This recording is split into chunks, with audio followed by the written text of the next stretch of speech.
Hi everybody, it's about 4:30 a.m. and I wanted to record this video partially because I never wake up at 4:30 a.m. and also wanted to give some thoughts. I'm trying to figure this out. Hold on a second. Wanted to give some thoughts about that. In a sense, it's kind of like a reset, and I'm trying to let me explain what I mean by that. I'm sipping on my matcha tea that I just made. So I'm gonna go on a run right now, and not because, well, partially because I'm trying to get back into the groove of it, and I'm gonna do a half marathon soon, probably about 2 months from now, maybe a month from now, maybe sooner than that. But I wanted to record this video on the thoughts because I almost never wake up at 4 ever. I mean, every time I want to wake up at 4, I always say, oh shoot, I'm sleeping back in. I'm sleeping in again, and that's partially to do with the circadian rhythm, but partially because, well, I mean, maybe that's all it is. But the other reason is that there's like no reason to get up at 4. I mean, I know some people love to get up at 4 a.m. They say get up at 4. That's like a secret time or something. But honestly, I don't think there's any reason to get up at 4 a.m. if it's not going to really help you out. In my estimation, in my opinion, it's more, getting up at 4 a.m. is more of a reset. So, for example, last night, and it's weird that I have an opinion on this at all, but it's just because for me, I'm using it as a form of reset. So, for example, last night, I actually went to bed, or intentionally tried to sleep around 8 p.m. You know, I was listening to podcasts or whatever. I don't know what it was, but I got home around 7 p.m. from the office because of all the traffic or whatever. I don't know why. It's like somehow it's like 7:04. Like, oh, I also went shopping for a little bit of groceries. I've been experimenting with more groceries, which is going to be higher cost, but at the same time, my restaurant cost for this month is going to be a lot lower. This is March 2024. But yeah, the idea of 4 a.m. now I look at it as a reset in similar way that fasting is a reset, or just any kind of reset. Because for example, I never go to sleep at 8 p.m. So I decided to just kind of try to doze off, and I probably didn't actually sleep until about 9:10, 9:15, 9:20, because it's just not part of my circadian rhythm yet. I mean, for some people it is, but like if you know, here's what I'm saying, is that you could try to nap during the day and do all this other stuff, but it's like, it doesn't really, maybe I'm wrong, but at least it doesn't work for me. Depending upon what you're doing, like, I don't know, I have a certain job where it's like, once you're doing it, you have to be a machine. You have to be a well-oiled machine. You can't stop. They have you use a certain program where you just got to be alert all the time, and you can't just stop. Like, if you're already into the groove of it, you're not going to just suddenly take a nap. I mean, maybe you could, I don't know. Maybe I could try to implement that, but I don't think that, there's just something about what's going on where I just can't do that. I mean, if I take a nap, it's just, I've done that before. Like, I'll take like a 10-minute nap. Doesn't really do it. You know what I mean? I mean, in my particular case, that is what happened yesterday, really. So let me explain. I thought that because it was St. Patrick's Day, I thought, okay, well, I don't drink very often or whatever, so I'll just have this 6-ounce wine, and I actually didn't think I was going to drink at all. But I went out too late, St. Patrick's Day, which is Sunday, right? So I think I had the alcoholic beverage, the wine, the 6-ounce wine. I just made the sudden decision. I think it was like 10:30 p.m. or something, and it was a Sunday night, and I had work the next day. So when I had that, now honestly I don't drink alcohol anymore. I mean, I'm basically sober. I mean, which is kind of odd to say because I remember I was drinking a lot for a while. I mean, I never posted it on YouTube or anything, but I mean, it wasn't like too crazy about it, but at the same time, it was way more than now. Way more than now. I mean, now I'm basically just sober. I'm just about. I mean, weird to say that, but anyway, the alcoholic beverage, as they've said, it made me really. I mean, I thought I was already a little tired, so I was like, okay, well, screw it, I'll just get this drink and then I'll walk around, try to socialize. That wasn't very successful because it was already dead because it was already Sunday and people needed to go to work the next day, so things were already dead. And I was just, that weekend, I was doing stuff like cooking things for the first time that I wanted to cook. I was just busy with other things. Socialization was the last thing in my mind. And it's like, it's weird because when I'm working, I'm like, well, for me to like recuperate from the work, I have to do other things like running or exercise or something like that. So socialization is like the last thing because the other things are so way more important. It's like, because when I'm at work, it doesn't when I'm doing work, right?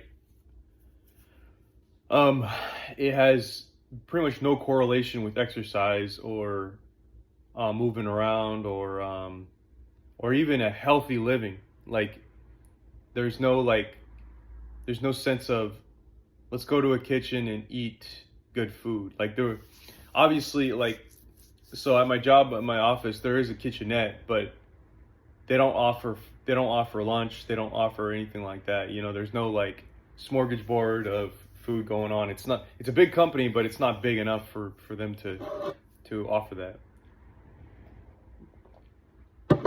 But they do offer a wellness program, which basically puts you in a position where you're thinking about your health. So in terms of that, well, there's a mental aspect, but that's not good enough to actually implement for your job. Like there's nothing that would actually make it so that your job is complementary to that aspect. So you have to pretty much figure it out yourself and try to spend your own time doing that.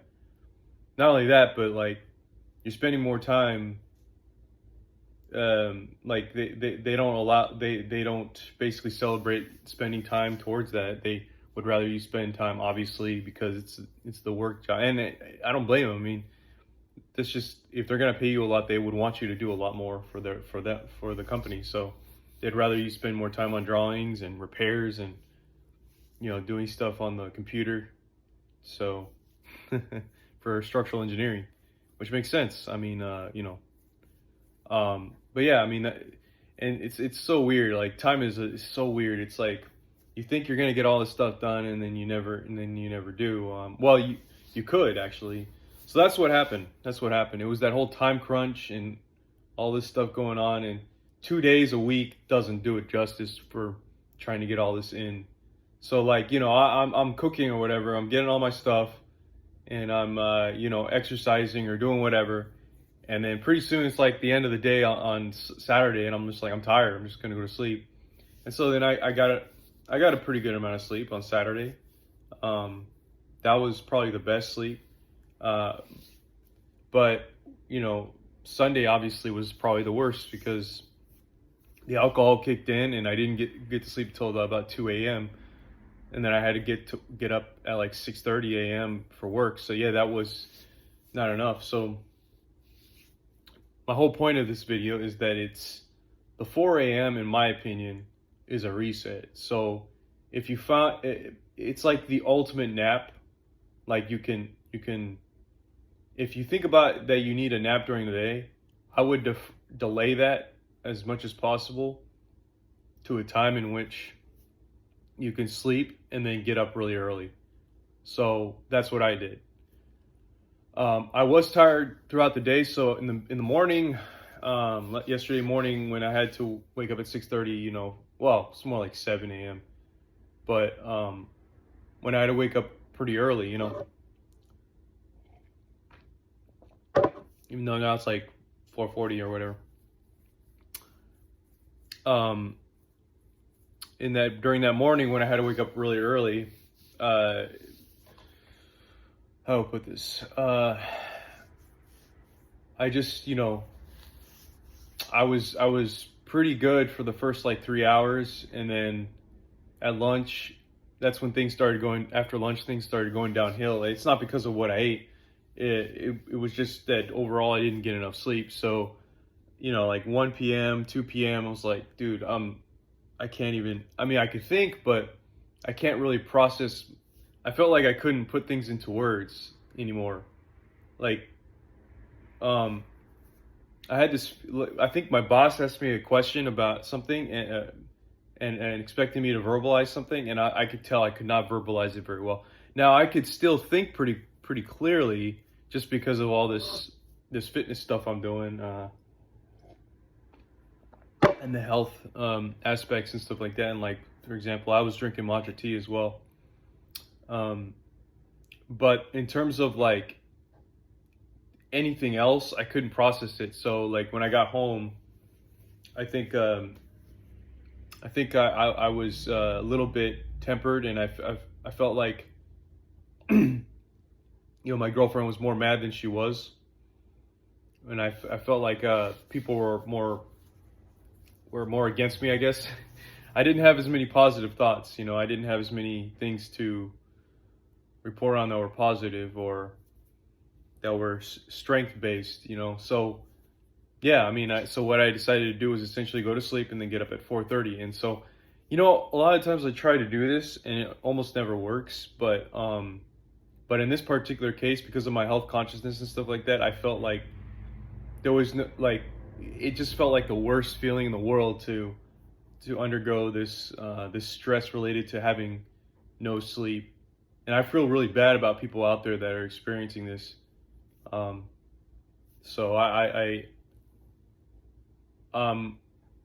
think that more people should take less naps and instead try to delay their napping to whenever they're going to get the most sleep.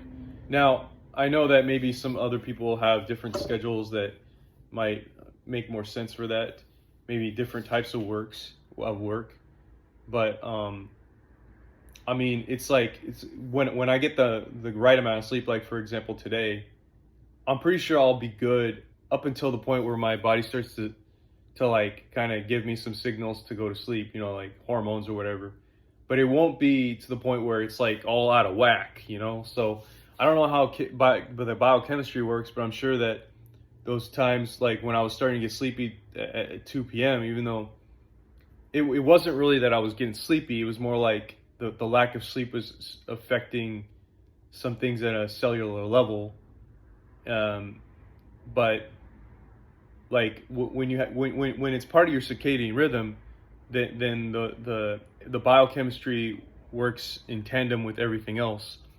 It's more resonant because, for example, the signals that you feel are probably in tandem with the consequences of that. So you probably would start to experience negative thoughts afterwards, but that's why you would want to just go to sleep, right? But before that, you won't, because your body's just not telling you that. So, but if your body's not even telling you that, like at 2 p.m. yesterday, and yet you're experiencing all these negative emotions, that means it's all out of whack. So, like I could have taken a nap, but it's like but then I'm basically playing like a weird game, with my body, and it's like, because that may not necessarily mean, because it's not part of your circadian rhythm. When you do all that napping stuff, it's not part of it's just, you're just trying to play this game, and it's like pretty soon it's already, if you try to play this game long enough throughout the day, pretty soon it's just going to be your bedtime anyway. So I recommend that you push your feelings of sleepiness all the way to the end until you you get to the point where you have to go to sleep. Now, again, I'm going back to this whole idea where I'm waking up at 4 a.m., blah, blah, blah, blah, blah. I'm so disciplined. No, no, no, no. It's not like that. I think waking up at 4 a.m. is kind of like an alternative to napping. It resets your circadian rhythm in the right direction. So I recommend you could have a different time, but 4 a.m. is a pretty good time in my opinion for so-called resetting.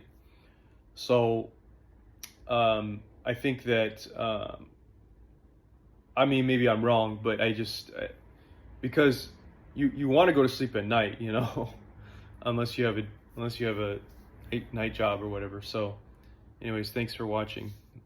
Hopefully I'm about to go on a run and then come back, take a shower, just get back to work, and pretend like this never happened. All right, have a good day. Seems a bit much, to be honest.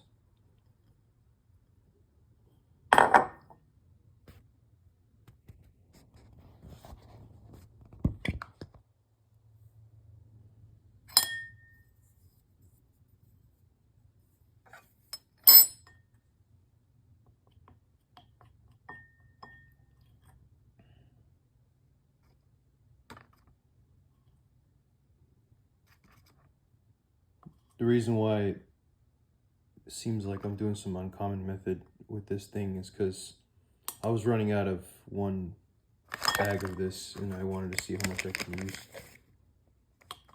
I guess this seems like a good amount for how much water I use, I guess. This I finally got it right amount, I think. This may seem like a lot to you, some of you, but I think this is good. About to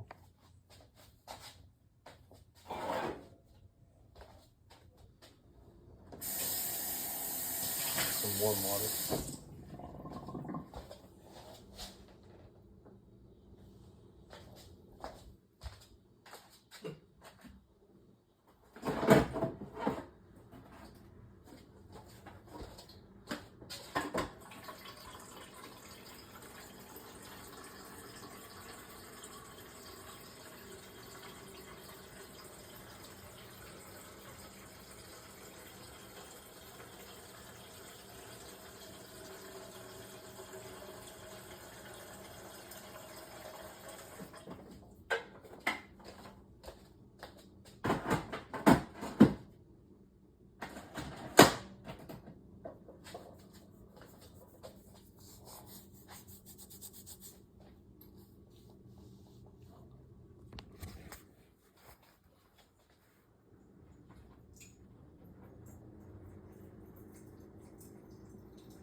That still seems like quite a bit, but we'll see how this turns out. I'm gonna get some more water, something else.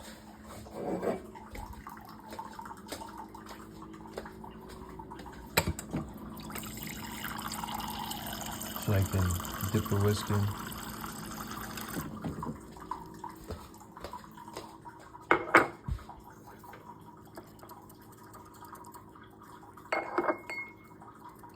Some people say soak it for 2 minutes or something. I do a little less, I guess.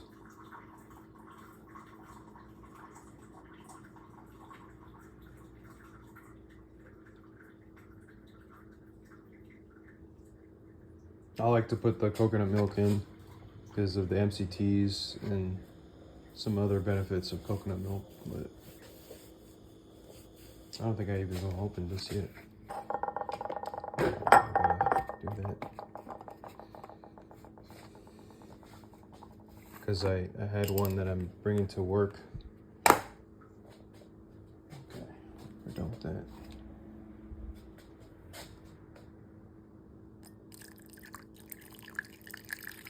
I don't use the whole thing, just enough to, get it in there. But since we had like a lot more matcha, okay, see, I'm now using it. It smells really good right now. I'm kind of trying to grind the bottom because of all the additional stuff, but since there's so many, it should be able to do its job even at this amount, because usually it doesn't. If it's too little, it won't froth. This is gonna be some strong matcha because I think it was quite a bit. But and then I guess you poke the bubbles that are with the middle part that are large. I'm just gonna keep going here.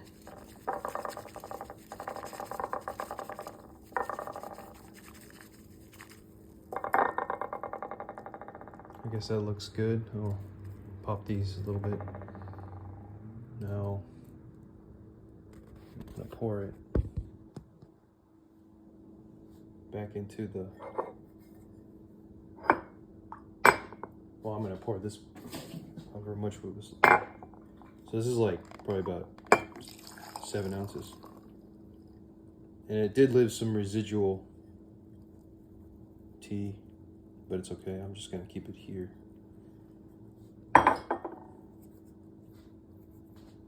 Now, I usually so I put this in here just to see how much, however, just kind of judge it.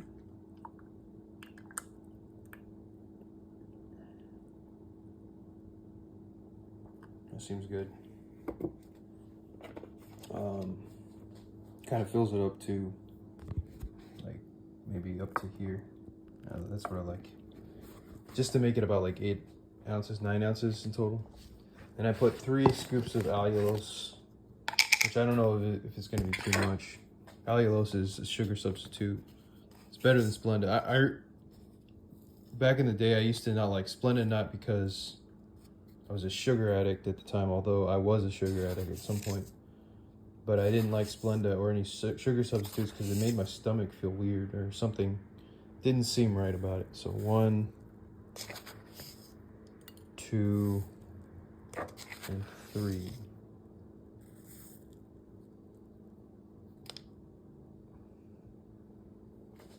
Okay, so then I go ahead and mix it up. Sometimes it kind of sits down as rocks in the bottom, the allulose. Anyway.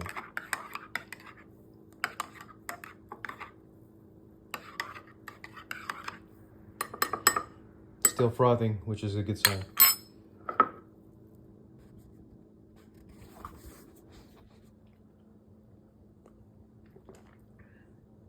Wow, that tastes really good.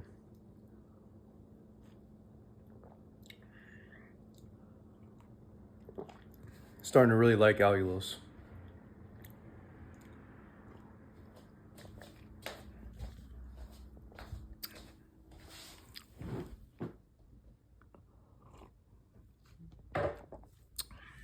Thanks for watching.